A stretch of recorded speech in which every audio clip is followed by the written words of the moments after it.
Grand 2. L'application de nouvelles techniques aux origines de la révolution industrielle.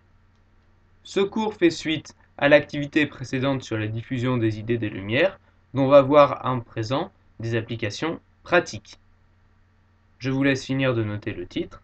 Je rappelle que ce cours va être en prise de notes, c'est-à-dire que je vais expliquer, répéter mais sans formuler de la même façon, et c'est à vous de prendre en note, de formuler vos phrases pour noter les idées principales, sans recopier mot pour mot ce que je dis. Il ne s'agit pas de dicter.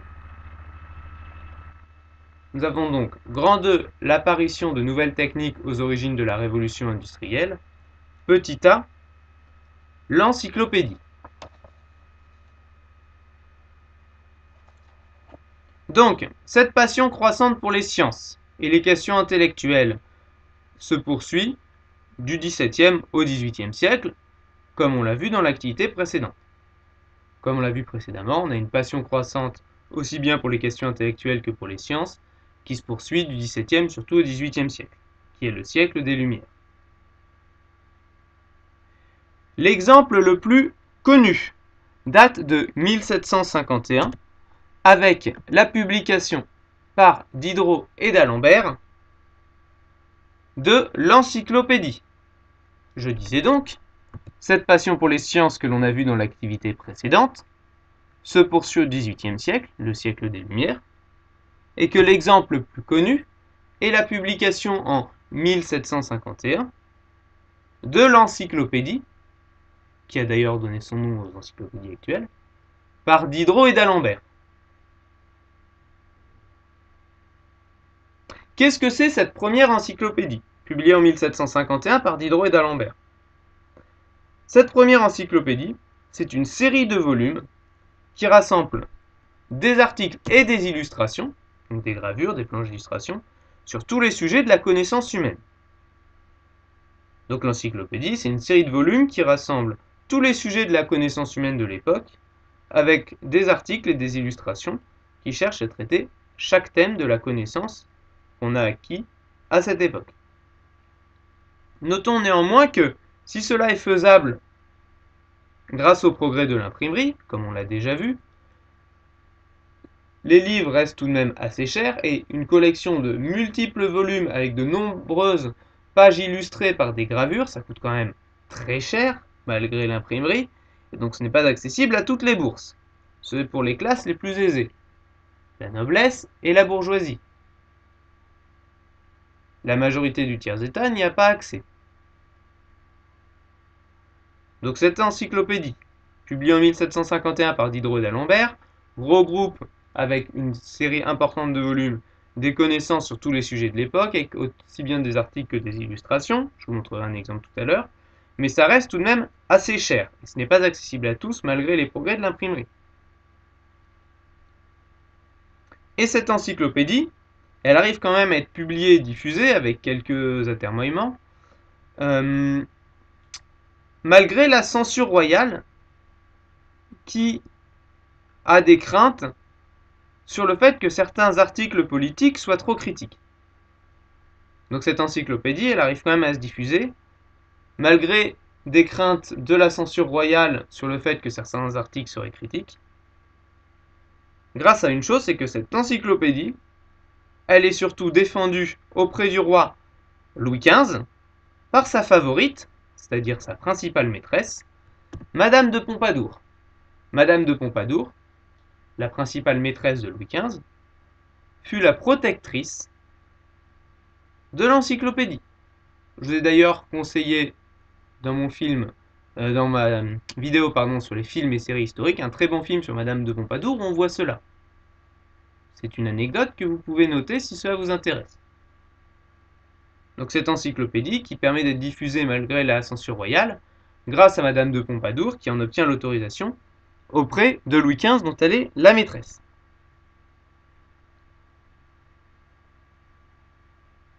Ce qui va nous permettre de voir dans le détail des exemples de savoirs qui sont diffusés, avec justement un exemple de double page de l'encyclopédie que je vous mets à l'écran, sur la production agricole.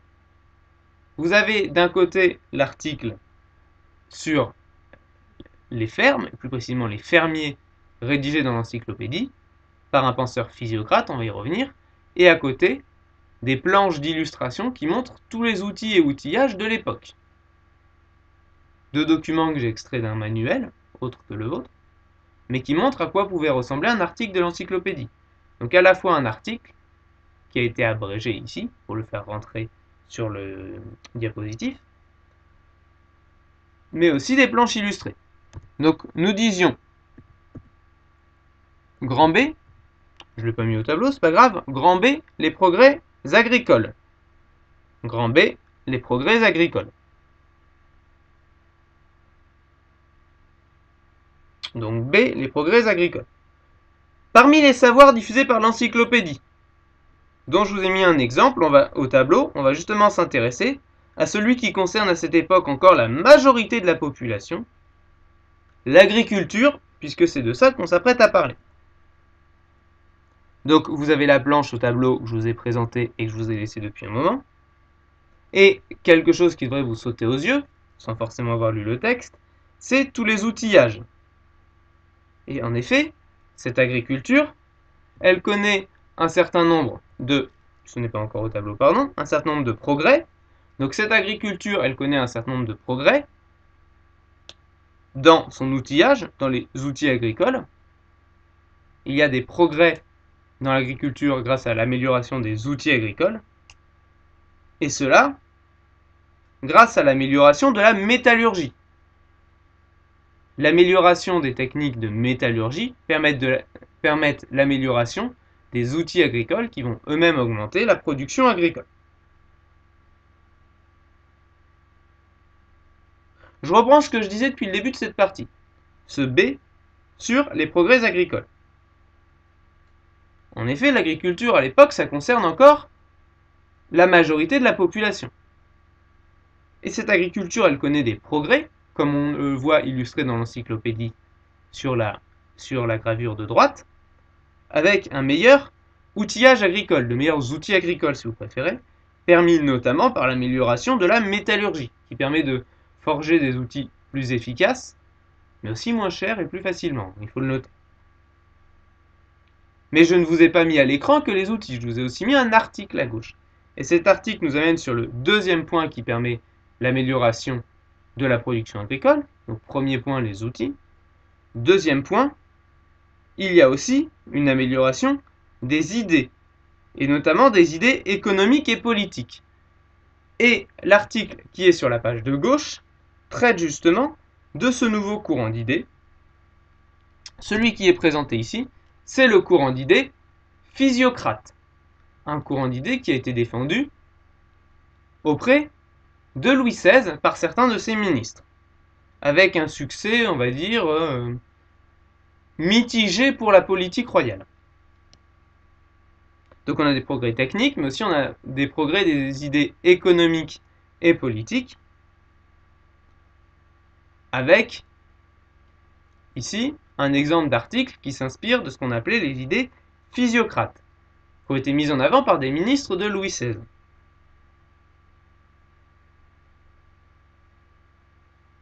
Je vais expliquer ce que sont les idées physiocrates. Donc les idées physiocrates partent du principe que la richesse de base d'un pays vient de sa production agricole qui permet de nourrir la population. L'idée physiocrate, ça part d'une idée de base, c'est que la richesse d'un pays, c'est avant tout sa production agricole, parce qu'elle permet de nourrir sa population. Si on ne peut pas nourrir sa population, si on n'est pas capable de produire de quoi nourrir la population, voire vendre aux autres pays, les autres productions sont superflues. À une époque où il y a encore des grandes famines. Donc la richesse de base d'un pays, c'est d'abord sa capacité agricole. Un pays qui est capable de répondre à ses demandes agricoles, c'est un pays qui peut produire autre chose, qui n'a pas besoin de se ruiner pour acheter des denrées agricoles en période de mauvaise récolte, voire qui peut en vendre. Et qui n'a pas non plus de surmortalité ponctuelle à cause des famines, qui réduit sa population et donc va réduire sa capacité à produire des richesses, puisque la richesse vient des gens qui la produisent. Donc je digresse, je disais que pour les physiocrates, il y a une richesse de base d'un pays, qui n'est pas l'or, qui n'est pas les choses précieuses, c'est uniquement sa production agricole et sa capacité à nourrir sa population. Donc plus un pays produit de denrées agricoles, plus un pays a des récoltes, plus il est riche d'après les physiocrates.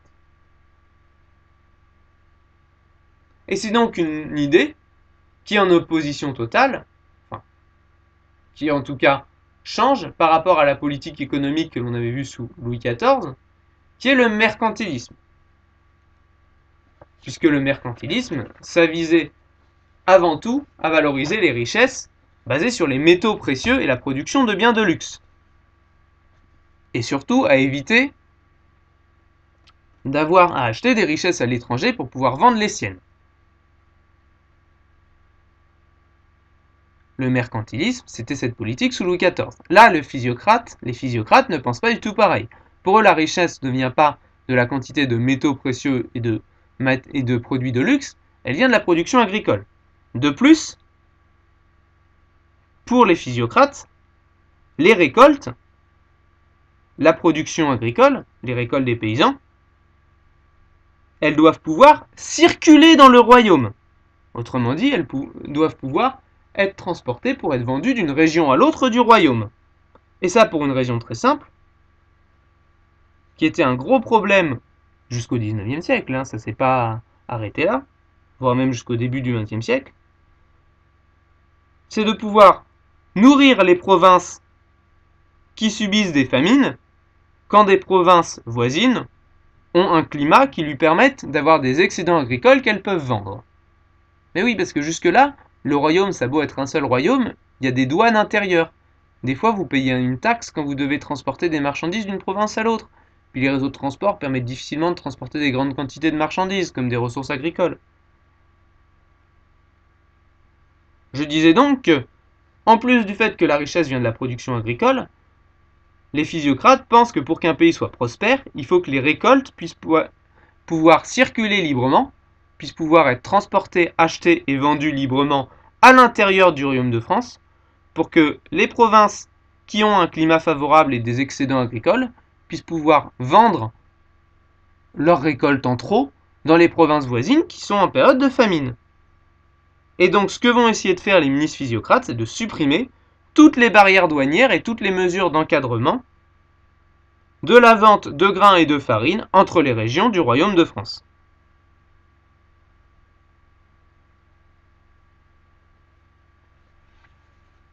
On veut donc favoriser la circulation des productions agricoles entre les régions et on supprime toutes les barrières internes, toutes les réglementations royales qui empêchaient de stocker de la farine, notamment pour empêcher la spéculation, la hausse des prix, etc. Et d'ailleurs, dans la droite lignée de l'humanisme puis des idées des Lumières, ça s'inspire des sciences naturelles et plus précisément des connaissances de l'homme, puisque certains physiocrates s'inspirent, ou du moins expliquent leur théorie en illustrant, avec le corps humain dans lequel le sang circule, ce qui permet son bon fonctionnement. Ils veulent donc appliquer ce principe qui est la circulation du sang dans le corps humain au royaume de France en faisant circuler les denrées agricoles entre les provinces. Le problème, c'est que cette pensée physiocrate, qui était en partie diffusée par l'encyclopédie, mais qui ne l'a pas inventée, c'est qu'elle favorise le commerce, mais aussi la spéculation sur le prix des denrées alimentaires. À une période où, comme je vous l'ai expliqué, il y a quand même beaucoup de famines. Donc le fait qu'on ait aboli toutes les mesures d'encadrement au commerce du grain, ça fait qu'il y a des gens qui vont d'abord chercher, non pas à vendre le grain localement, mais à le vendre, maintenant qu'ils en ont plus la possibilité. Des gens qui ont le moyen de produire ou d'acheter des grandes quantités de grain aux producteurs, de vendre le grain dans les régions où ça rapporte le plus d'argent. Voire, vu que beaucoup de réglementations sur la vente de grain ont été levées, de stocker du grain dans les périodes d'abondance pour le revendre dans les périodes de difficulté au moment où il vaudra beaucoup plus cher.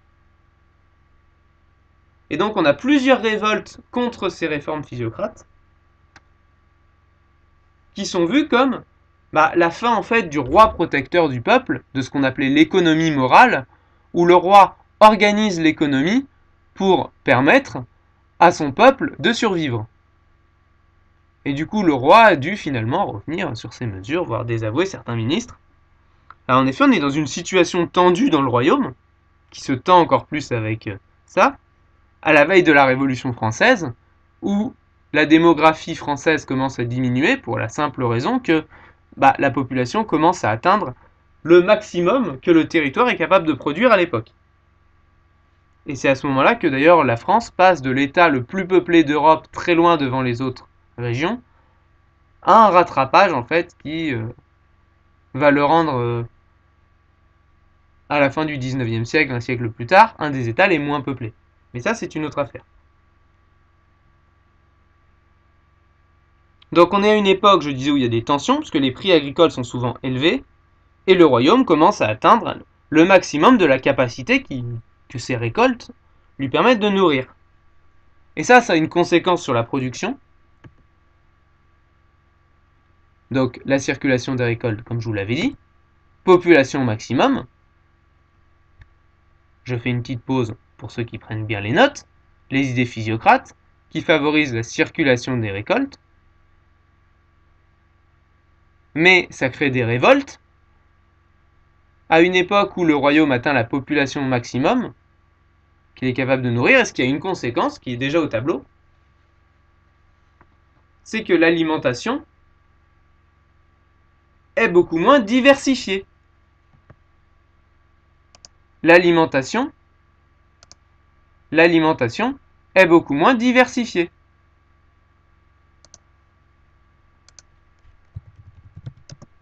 L'alimentation est de moins en moins diversifiée. Et notamment parce qu'on favorise la production de céréales, et notamment du blé, qui est une des productions qui permettent le mieux de nourrir toute la population. Alors la production augmente quand même grâce à l'amélioration des techniques agricoles, dont on a déjà parlé, des outils, mais aussi à la diffusion de techniques, parce que le fait que les connaissances se diffusent avec les Lumières, avec l'encyclopédie, ça diffuse non seulement du meilleur outillage, mais ça diffuse aussi des techniques et des savoirs qui sont très anciens, mais qui n'étaient pas forcément bien diffusés. Et il y a quelque chose qui se diffuse à cette époque, c'est l'assolement triennal. Alors c'est une technique très ancienne, mais elle n'était pas diffusée ou mal diffusée à une partie des provinces françaises, ce qui limitait la production. Elle se diffuse timidement à d'autres provinces. Avant, on cultivait un champ une année sur deux, pour que la terre se repose et permette de produire l'année suivante. Voire en fonction de la fertilité des sols, on faisait qu'une seule récolte par an. Et une technique en fait assez ancienne consiste non pas à laisser reposer un champ une année sur deux, mais à alterner sur 3 ans. En fonction de différentes céréales, le blé, qui est très consommateur en ressources qui se trouvent dans le sous-sol, en ressources minérales qu'il puise dans le sol, puis quand le champ est appauvri, on plante d'autres céréales qui sont moins riches, mais qui consomment aussi moins de ressources minérales dans le sous-sol, et du coup on ne laisse reposer un champ qu'une année sur 3. C'est ce qu'on appelle l'assolement triennal. C'est une technique ancienne, mais la diffusion des idées aide aussi à la diffusion de connaissances et de techniques qui existent depuis longtemps. Alors non pas à l'ensemble du royaume de France, mais à une part de plus en plus importante du royaume de France. Donc malgré ce que je viens de vous dire, que la population maximum a été atteinte, la production continue quand même un petit peu à augmenter, à permettre une légère, disons, survie d'une population plus importante. Mais cela fait que l'alimentation est moins diversifiée, concentrée sur les céréales, et qu'il y a quand même des famines assez régulières. Je résume donc rapidement cette partie. Donc le B sur les progrès agricoles. L'encyclopédie diffuse aussi des progrès agricoles, ou en tout cas contribue à nous faire connaître les progrès de l'époque, notamment l'amélioration des outils agricoles avec la métallurgie, mais aussi des idées économiques, comme l'idée physiocrate, qui contrairement au mercantilisme sous Louis XIV, qui cherchait à évaluer la richesse d'un pays par la quantité de métaux précieux, l'or et l'argent, là on évalue la richesse d'un pays à la possibilité à nourrir sa population et donc sa production alimentaire, qui est la richesse indispensable de toute société de l'époque. Ce sont les idées physiocrates développées par des ministres de Louis XVI, Louis XVI, pardon. Pour eux, il faut que les récoltes puissent circuler entre les provinces, afin que les régions excédentaires puissent nourrir les régions qui subissent une famine. Mais ça entraîne aussi beaucoup de spéculation, donc de gens qui gardent ou achètent le blé pour le revendre au moment ou aux endroits où il vaut le plus cher, donc ça peut augmenter les prix. On a plusieurs révoltes contre ça, qui commencent à affaiblir l'autorité et le crédit de la monarchie auprès de la population, à une époque justement où la population commence à atteindre son maximum sur le territoire, ce qui fait qu'on a une alimentation de moins en moins diversifiée, parce qu'on cherche à nourrir tout le monde, ce qui est déjà pas toujours possible, et donc on se concentre vers la production de céréales. Mais il y a quand même une diffusion des connaissances qui permet de diffuser des techniques, y compris des techniques anciennes, comme l'assolement triennal, qui permet d'alterner les cultures, voire même, je ne l'ai pas mis, mais dans certains cas, de remplacer l'année de jachère par la plantation de plantes fourragères, du trèfle et de l'herbe, qui vont puiser les minéraux dont ils ont besoin plus profondément dans le sol que les autres céréales, et qui permet donc de faire de l'élevage sur ces terres-là, l'élevage fertilisant les sols par leurs excréments, etc. Mais c'est pas encore quelque chose de très développé à cette époque. C'est quelque chose qui va timidement commencer à se mettre en place. Là, j'avance un peu trop dans le temps. On peut donc passer au grand C, puisque la population augmente, qu'elle est à son maximum, que la production agricole augmente. On a une population qui ne peut pas tous être agriculteurs, puisque tous les champs sont pris, vu que le territoire commence à être saturé, et qui se dirige vers d'autres activités. C'est donc le grand C, le début de l'industrie et de la mécanisation. J'utilise donc grand C, le début de l'industrie et de la mécanisation. Alors il n'est pas encore question de parler de la révolution industrielle, hein, mais comme la population commence à atteindre son maximum, tous ne peuvent pas être paysans, parce qu'il n'y a plus assez de champs pour tout le monde, et la production permet quand même de nourrir, permet à un paysan de produire assez de ressources agricoles pour nourrir plus d'une personne. Donc il y a des gens qui ont besoin de se tourner vers d'autres emplois, et en même temps on a des bras pour d'autres types de production. Donc on a les débuts, et j'insiste bien sur le fait que c'est juste les débuts de l'industrie et de la mécanisation. Donc le C, petit c, grand C, je ne sais plus comment je l'avais dit, la numérotation a peu d'importance, c'est un sous-point de ce grand 2, en tout cas le C, les débuts de l'industrie et de la mécanisation. Donc comme je le disais, l'augmentation de la population à son maximum, qui peut être nourrie difficilement, mais qui est nourrie par une partie de la population, mais avec une autre partie de la population qui ne travaille pas dans les champs et qui peut être nourrie par la production des autres, grâce à l'amélioration des techniques, qui demandent moins de bras. Ça leur permet de travailler du coup dans d'autres secteurs et de développer les débuts de l'industrie. Alors les débuts de l'industrie, c'est quelque chose de très timide, qui est balbutiant à l'époque où on en parle, et qui commence d'abord dans une production ancienne qu'on associe encore aujourd'hui à l'industrie, qui est la production minière, pour produire des matières premières nécessaires à l'artisanat, puis aux premières industries qui vont se mettre en place. Et un des problèmes dans les mines, c'est l'eau souterraine, qui inonde les galeries, noie les mineurs, ou font s'effondrer les galeries, parce que la terre humide est moins solide et s'effondre plus facilement sur elle-même. Et pour ça, il a été mis au point, en Angleterre, là où commence l'industrie, une machine à mouvement continu. Donc vous avez le plan au tableau. Un mouvement continu, c'est-à-dire que c'est une machine, il n'y a pas besoin d'une intervention humaine, d'un mouvement humain, un mouvement musculaire, qui fait un mouvement continu. Alors là, c'est un balancier qui va de haut en bas, et aussi des mouvements continus plus anciens, qui étaient les roues à aubes, c'est-à-dire ces roues qu'on mettait sur une rivière et qui tournaient en continu, sans qu'il y ait un muscle qui l'active, et qui permet donc d'activer un mécanisme, un mouvement continu. Et là, ce balancier qui va de haut en bas, il va permettre de pomper l'eau dans les mines. Je vous montre un petit exemple. Afin de pouvoir creuser des galeries plus profondes. Le principe de cette machine, la vapeur préparée dans un chauffe-eau est admise dans un cylindre. La pression de la vapeur et le poids de la tige de pompe relèvent lentement le piston dans le cylindre. L'admission de vapeur est arrêtée. On injecte de l'eau froide pour condenser la vapeur. Le volume diminue rapidement. Conséquence, la dépression dans le cylindre et la pression d'air agissant du haut font lentement descendre le piston jusqu'à sa position initiale. L'eau est évacuée du cylindre et le même processus recommence. Cette première machine à vapeur, elle est mise au point dans des mines en Angleterre, comme je vous le disais, et c'est la machine de Newcomen, dont vous avez le nom au tableau. C'est la machine de Newcomen qui a été mise au point en 1712. Donc c'est la machine de Newcomen qui a été mise au point en 1712. Comme vous l'avez vu, le but c'est d'avoir un mouvement continu sans qu'il y ait besoin d'un muscle qui tourne une roue ou qui active la pompe. Et ça permet donc d'avoir une pompe plus continue qui libère là encore des bras qui peuvent aller descendre dans la mine. Et qui, contrairement au moulin à eau qui existe depuis l'Antiquité, a deux avantages. C'est qu'il peut être transporté n'importe où et pas seulement à côté d'une rivière, mais aussi en échange du charbon qui est nécessaire pour l'alimenter et d'un peu d'entretien, elle fonctionne à n'importe quel moment de l'année. Et notamment l'hiver, quand les rivières sont gelées et que les roues à aube ne peuvent pas fonctionner.